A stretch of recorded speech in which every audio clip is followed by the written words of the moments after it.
Ever wondered what really happens to your evidence in a family court hearing?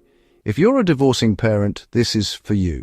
Let me break down how judges actually review evidence, because it's not about who shouts the loudest, but about what you can prove. First, judges look for solid documentation. Things like bank statements, tax records, text messages, emails. These are the backbone of your case.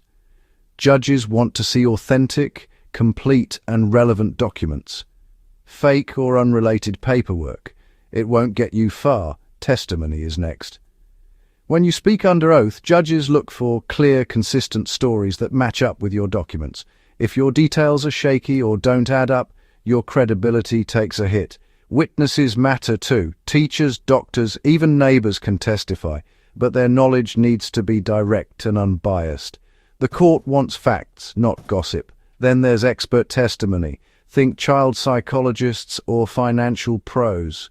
Judges check their qualifications and whether their opinions are based on solid reasoning.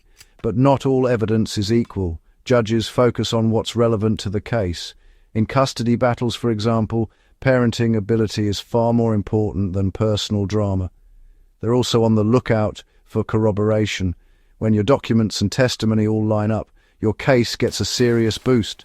Finally, organization is everything. Judges are busy. If your evidence is clear, labeled, and follows a logical timeline, you make their job easier and your case stronger.